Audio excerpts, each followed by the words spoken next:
আজি আপোনালোকক এটা ধাৰণা দিবলৈ চেষ্টা কৰিম। এই প্ৰশ্নটো চাওকচোন। প্ৰশ্নটো লিখা আছে যে দুটা অংক বিশিষ্ট সংখ্যা এটা আৰু সংখ্যাটোৰ অংক দুটাৰ স্থান সাল সলনি কৰি পোৱা সংখ্যাটোৰ যোগফল 132 আৰু পাৰ্থক্য 18 হ'লে সংখ্যাটো নিৰ্ণয় কৰা। এনেকুৱা ধৰণৰ প্ৰশ্ন আপোনালোকে হাইস্কুলত নিশ্চয় পাইছে। তদুপৰি বিভিন্ন ধৰণৰ পৰীক্ষা, অসম চৰকাৰৰ বিভিন্ন চাকৰি পৰীক্ষা, SSC হায়াৰ ছেকেণ্ডেৰী লেভেল যিটো পৰীক্ষা হয়, SSC CGL, TET, Ctet, railway NTPC আৰু বেংকৰ পৰীক্ষা। অৱশ্যে বেংকত ইয়াতকৈ অলপ এই কনচেপ্টটোকে ব্যৱহাৰ কৰি ইয়াতকৈ অলপ জটিল প্ৰশ্ন দিয়া হয়। এনেকুৱা ধৰণৰ প্ৰশ্ন আপোনালোকে নিশ্চয় সন্মুখীন হৈছে। এতিয়া এই প্ৰশ্নটো কৰিবলগীয়া হ'লে আমি X ৰাখি ধৰিব লাগে, Y ৰাখি ধৰিব লাগে, বহুত সময় যায়। পৰীক্ষাত আমাৰ কি হয়, আজিকালি যিবোৰ অনলাইন পৰীক্ষা হয়, অনলাইন পৰীক্ষাবিলাকত আমাৰ 100টা প্ৰশ্ন দিয়া থাকে আৰু তাত সময় দিয়া থাকে মাত্ৰ 60 মিনিট। অৰ্থাৎ প্ৰতিটো প্ৰশ্নৰ বাবে আমাক মাত্ৰ 34 ছেকেণ্ডকৈ দিয়া থাকে। গতিকে এই প্ৰশ্নবোৰ খুব খৰতকীয়াকৈ কৰিবলগীয়া হ'লে আমাৰ কনচেপ্ট কিছুমান ক্লিয়াৰ থাকিব লাগে আৰু আমি কিছুমান ট্ৰিক জানিব লাগে। কেতিয়াবা কি হয়, আমি ট্ৰিকবোৰ জানিলেও কেতিয়াবা পৰীক্ষাত আমি পাহৰি যাওঁ। কিহৰ কাৰণে? আমাৰ কনচেপ্টটো ক্লিয়াৰ নথকাৰ কাৰণে। গতিকে আজি মই এই প্ৰশ্নটোৰ এটা ট্ৰিক আপোনালোকক শিকাম, লগতে ইয়াৰ কনচেপ্টটো দি দিম, যাতে কেতিয়াবা ট্ৰিকটো আপুনি পাহৰি গ'লেও কনচেপ্টটোৰ সহায়ত আপুনি যাতে আকৌ সেইটো মনত পেলাই ল'ব পাৰে। ভিডিঅ'টো বেছি দীঘলীয়া নহয়, আশা কৰোঁ আপোনালোকে ভিডিঅ'টো শেষলৈকে চাব। আপোনালোকে নিশ্চয় কিবা এটা নতুন কথা জানিবলৈ পাব। এতিয়া চাওক, এটা সংখ্যা ধৰি লৈ মই এই কনচেপ্টটো দিব চেষ্টা কৰিম। এটা সংখ্যা ধৰোঁ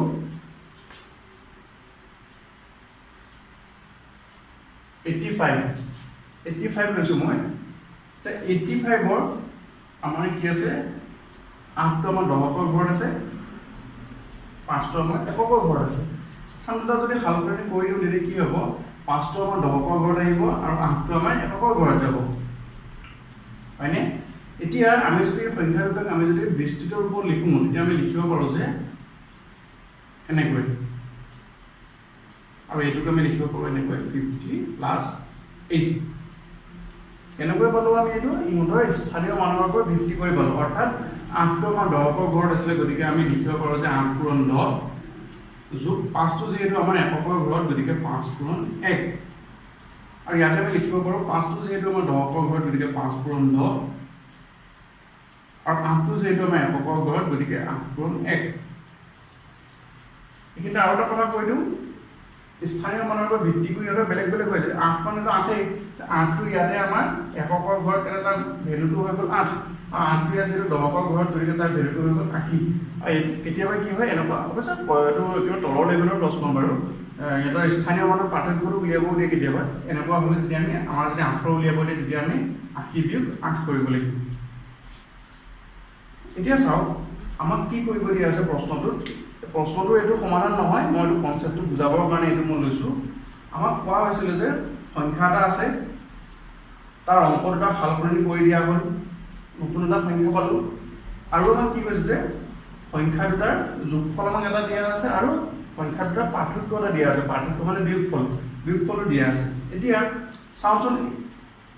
এনেকুৱা এটা সংখ্যা যাৰ নেকি অংক দুটা সাল সলনি কৰি পোৱা যিটো সংখ্যা, সিহঁতৰ যোগফলটো কি হয়? এতিয়া আমি 85 আৰু 58ৰ আমি যোগফলটো উলিয়াই চাওঁচোন। ইয়াৰ পৰা আমি কিবা কথা উলিয়াব পাৰোঁ নেকি? এতিয়া চাওক, 85টো আমি কেনেকৈ লিখিছিলোঁ, এনেকৈ 8 × 10 + 5 × 1। আৰু আমি 58টো কেনেকৈ লিখিছিলোঁ, 5 × 10 + 8 × 1। এতিয়া চাওক, 8 × 10, 5 × 10, এই দুইটা আমি ওচৰত পালোঁ। 8 × 10 + 5 × 10, আৰু ইয়াত 5 × 1, ইয়াত 8 × 1, গতিকে এই দুটাক আমি ওচৰত পালোঁ। 5 × 1 + 8 × 1। ইয়াতে কি হ'ব আমাৰ, এইটো এটা ৰাখি এইটো এটা ৰাখি, ইয়াতো 10 × হৈ আছে, ইয়াতো 10 × হৈ আছে। এতিয়া 10টো যদি আমি কমন লওঁ, তেতিয়া কি হ'ব, ইয়াত কি থাকিব, 8 থাকিব, ইয়াতে আমাৰ থাকিব +5,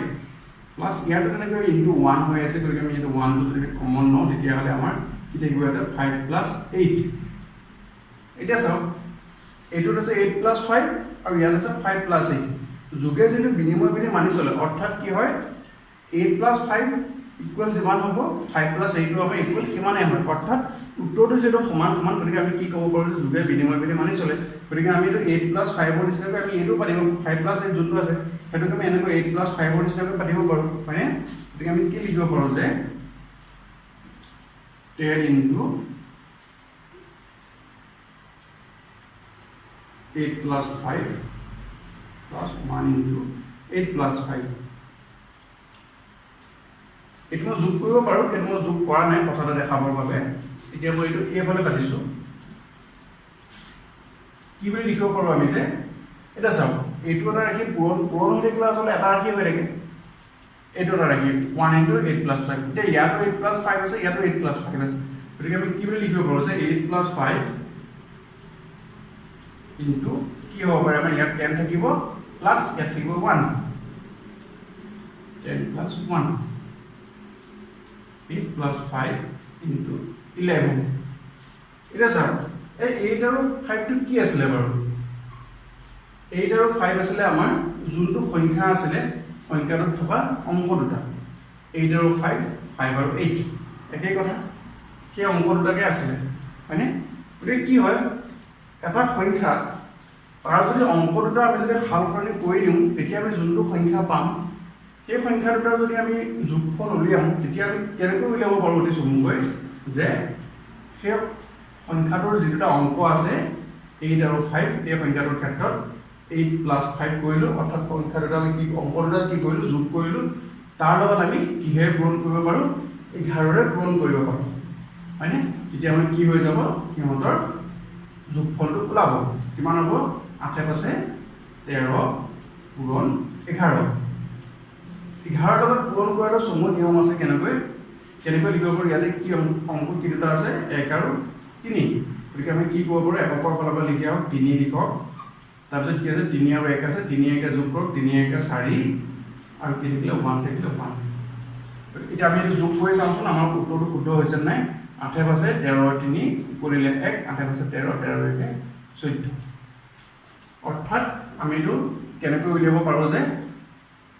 সংখ্যা দুটাৰ যোনটো যোগফল সংখ্যাটোৰ অংক দুটাৰ যোনটো যোগফল হ'ব ইয়াত 8 আৰু 5 গতিকে সংখ্যাটোৰ অংক দুটাৰ যোগফলৰ লগত আমি যদি 11 পূৰণ কৰো তেতিয়া হলে আমাৰ কি হ'ব সেই সংখ্যা দুটাৰ যোগফলটো আমাৰ ওলাব অৰ্থাৎ এইটো আমি এনেকৈ এটা ফৰ্মুলা হিচাপে আমি মনত ৰাখিব পাৰো যে যদি এটা সংখ্যা তাৰ অংক দুটা সালসলনি কৰিলে যি এটা নতুন সংখ্যা উৎপন্ন হ'ব এই সংখ্যা দুটাৰ যদি আমি যোগফল উলিয়াও তেতিয়া হলে সেই যোগফলটো কেনেকৈ ওলাব যে সংখ্যাটোৰ অংক দুটাৰ যোগফলৰ লগত আমি যদি 11 পূৰণ কৰি দিওঁ তেতিয়া এই সংখ্যাটোৰ যোগফলটো আমাৰ ওলাব এটা কি বুলি আছে আমাৰ প্ৰশ্নটো যেহেতু যোগফলৰ কথা কোৱা আছে গতিকে তাৰ বাবে কি পাম ট্ৰিক পাম নেকি আমি হেতুৰ বাবে এটো কৰিলো এতিয়া আমি কি কৰিছাম বিয়োগটো কৰিছাম এতিয়া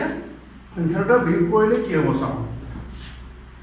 85 minus 58 সমান্তৰাল ওলাব বিয়োগটো আমি কৰিব পাৰোৱে আমি ট্ৰিকটো উলিয়াব গৈ আছো 85 টো আমি লিখিব পাৰো এনেকৈ 8 into 10 plus 5 into 1 minus কি হ'ব 5 into 10 plus 8 into 1 এইটো হ'ব আমাৰ 8 into 10 plus 5 into 1 minus 5 into 10 plus or minus কি হ'ব 8 into 1 আগৰটো নিচিনাকৈ 10 থাকা দুটা ওচৰ পাতক 8 into 10 minus 5 into 10 into 1 ইয়াতো আছে into 1 ইয়াতো আছে এটো পাতক plus 5 into 1 minus 8 into 1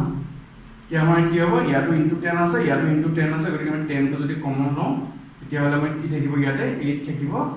minus 5 ইয়াতো যদি আমাৰ 1 টো দুইটাতে আছে 1 টো আমি কমন লওঁ ইয়াত থাকিব আমাৰ 5 minus 8 এতিয়া চাও প্ৰথমে আমি যোগৰ ক্ষেত্ৰত অতি সহজে আমি সংখ্যা দুটা মানে অনুদায় দিব পাৰিছিলো 8 যোগ 5 আছিল আমি 5 যোগ 8 যেটো আছিল সেইটো কলাই আমি 8 যোগ 5 বুলি পাতিব পাৰিছিলো কিন্তু এতিয়া আমি নোৱাৰো যেহেতু বিয়োগে বিনিময় বিধি মানি নচলে অৰ্থাৎ 8 ৰ পৰা 5 গলে 3 হ'ব কিন্তু 5 ৰ পৰা 8 গলে আমি 3 নাপাওঁ হয়নে গতিকে ইয়াৰ বাবে আমি কি কৰিব পাৰো 8 বিয়োগ 5 এইটো নিচিনাকৈ যদি আমি কাটিবলগীয়া হয় আমি এনেকৈ লিখিব পাৰোঁ যে কি বুলি কম ইয়াতে আমি মাইনাছ এটা কমন লোৱা বুলি কম মাইনাছটো যদি আমি সন্মুখত দি দিওঁ তেতিয়া কি হ'ব ভিতৰৰ যেটা সংখ্যা আছে ইহঁতৰ আগৰ চিহ্নটা সালসলনি হৈ যাব অৰ্থাৎ এইটোৰ আগত মাইনাছ আছিলে এইটো প্লাছ হ'ব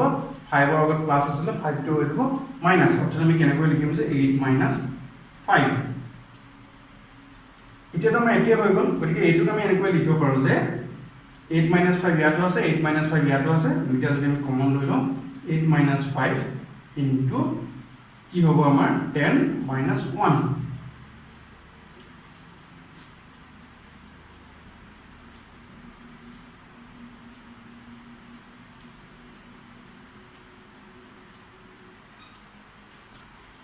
8 আৰু 5 কি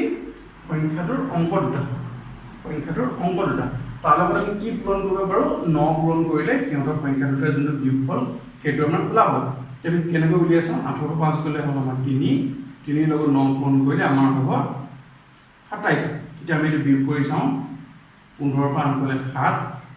7 ৰ পৰা 5 গ'লে 2 27 ওলাইছে তাৰমানে আমাৰ উলোৱা কথাটো শুদ্ধ হৈছে কিন্তু এইখিনি এটা কথা আছে সংখ্যাটো আমি যদি 58 ধৰিলো হয় তেতিয়া কি হ'লে হয় মানে এতিয়া কি কৰিব লাগিব আমি ইয়াতে কি ধৰিছো প্ৰথমতে ইয়াৰ আমাৰ যোনটো ওলালে আমি 8টোক আমি কি কৰিছো সংখ্যাটোৰ ডাঙৰ অংকটো বুলি আমি ধৰি লৈছো এইটো সংখ্যাৰ ক্ষেত্ৰত আমি উলিওৱা হ'লে কি হ'লে হয় আমাৰ 5 মাইনাছ 8 এতিয়া 3 টো আমাৰ কি সংখ্যাটোৰ অংক দুটাৰ বিয়োগফল অৰ্থাৎ আমি সদায় দশকৰটোৰ পৰা